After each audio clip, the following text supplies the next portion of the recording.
Broadcasting System and its affiliated stations present Orson Welles and the Mercury Theater on the Air in The War of the Worlds by H.G. Wells.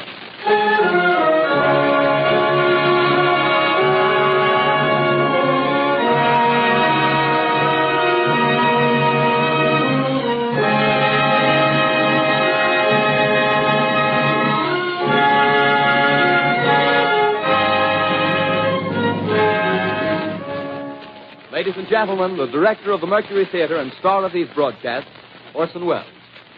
We know now that in the early years of the 20th century, this world was being watched closely by intelligences greater than man's, and yet as mortal as his own. We know now that as human beings busied themselves about their various concerns, they were scrutinized and studied, perhaps almost as narrowly as a man with a microscope might scrutinize the transient creatures that swarm and multiply in a drop of water. With infinite complacence, people went to and fro over the earth about their little affairs, serene in the assurance of their dominion over this small, spinning fragment of solar driftwood, which by chance or design, man has inherited out of the dark mystery of time and space. Yet across an immense ethereal gulf, minds that are to our minds as ours are to the beasts in the jungle, intellects vast, cool, and unsympathetic, regarded this earth with envious eyes and slowly and surely drew their plans against us. In the 39th year of the 20th century came the Great Disillusionment. Near the end of October, business was better. The war scare was over. More men were back at work. Sales were picking up. On this particular evening, October 30th, the Crosley service estimated that 32 million people were listening in on radios. For the next 24 hours, not much change in temperature. A slight atmospheric disturbance of undetermined origin is reported over Nova Scotia, causing a low-pressure area to move down rather rapidly over the northeastern states, bringing a forecast of rain accompanied by winds of light gale force. Maximum temperature 66, minimum 48. This weather report comes to you from the Government Weather Bureau. We take you now to the Meridian Room in the Hotel Park Plaza in downtown New York, where you will be entertained by the music of Raymond Raquello and his orchestra.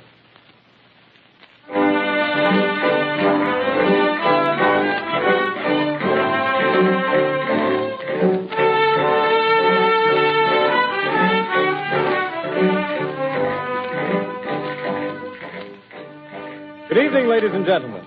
From the Meridian Room in the Park Plaza Hotel in New York City, we bring you the music of Raymond Raquello and his orchestra. With a touch of the Spanish, Raymond Raquello leads off with La Comparsita.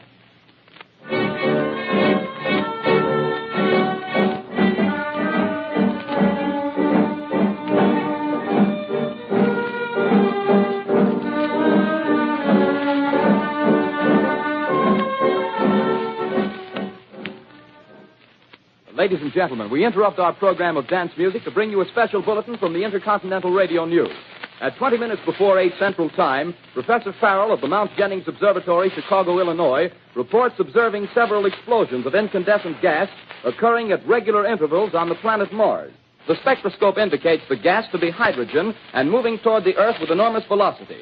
Professor Pearson of the observatory at Princeton confirms Farrell's observation and describes the phenomenon as, quote, like a jet of blue flame shot from a gun, unquote. We now return you to the music of Raymond Raquello, playing for you in the Meridian Room of the Park Plaza Hotel, situated in downtown New York.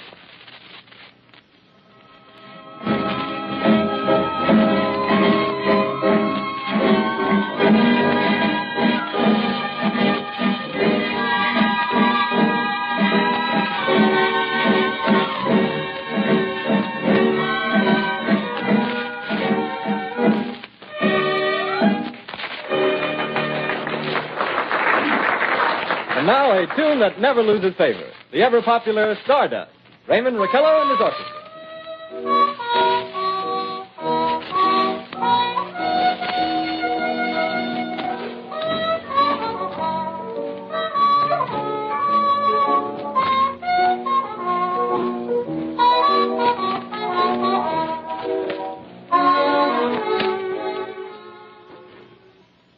Ladies and gentlemen, following on the news given in our bulletin a moment ago, the Government Meteorological Bureau has requested the large observatories of the country to keep an astronomical watch on any further disturbances occurring on the planet Mars.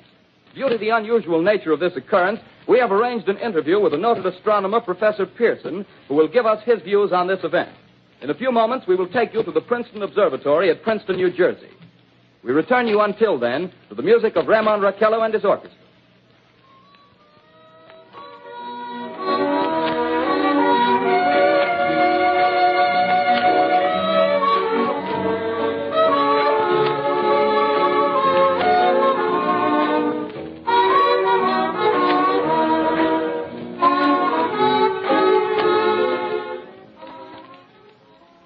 We are ready now to take you to the Princeton Observatory at Princeton, where Carl Phillips, our commentator, will interview Professor Richard Pearson, famous astronomer.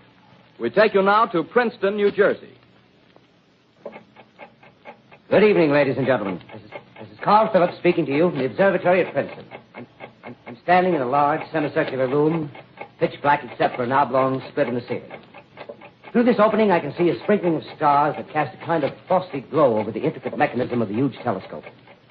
The ticking sound you hear is the vibration of the clockwork. Professor Pearson stands directly above me on a small platform, peering through the giant lens. I'll ask you to be patient, ladies and gentlemen, during any delay that may arise during our interview. Besides the ceaseless watch of the heavens, Professor Pearson may be interrupted by telephone or other communications. During this period, he is in constant touch with the astronomical centers of the world. Professor, may I begin our questions? At any time, Mr. Phillips. Professor, would you please tell our radio audience exactly what you see as you observe the planet Mars through your telescope? Nothing unusual at the moment, Mr. Phillips. A red disk swimming in a blue sea. Transverse stripes across the disk.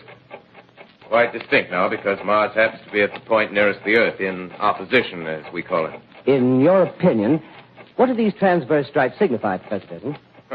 Not canals, I can assure you, Mr. Phillips. Although that's the popular conjecture of those who imagine Mars to be inhabited. From a scientific viewpoint, the stripes are merely the result of atmospheric conditions peculiar to the planet. Then you're quite convinced, as a scientist, that living intelligence as we know it does not exist on Mars? I'd say the chances against it are 1,000 to 1. And yet, how do you account for these gas eruptions occurring on the surface of the planet at regular intervals? Phillips, I cannot account for it. By the way, Professor, for the benefit of our listeners, how far is Mars from the Earth? Approximately 40 million miles. Well, that seems a safe enough distance. Just a moment, ladies and gentlemen. Someone has just handed Professor Pearson a message. While he reads it, let me remind you that we are speaking to you from the observatory in Princeton, New Jersey, where we are interviewing the world-famous astronomer, Professor Pearson. One moment, please. Professor Pearson has passed me a message which he has just received. Professor, may I read the message to the listening audience? Certainly, Mr. Phillips. Ladies and gentlemen, I shall read you a wire addressed to Professor Pearson from Dr. Gray of the Natural History Museum, New York. Quote, 9:15 p.m. Eastern Standard Time. Seismograph registered shock of almost earthquake intensity occurring within a radius of 20 miles of Princeton. Please investigate. Signed, Lloyd Gray, Chief of Astronomical Division. Unquote.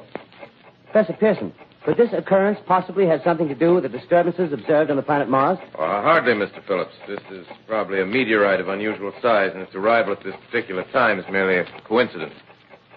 However, we shall conduct a search as soon as daylight permits. Thank you, Professor. Ladies and gentlemen, for the past 10 minutes, we've been speaking to you from the observatory at Princeton, bringing you a special interview with Professor Pearson, noted astronomer. This is Carl Phillips speaking. We are returning you now to our New York studio.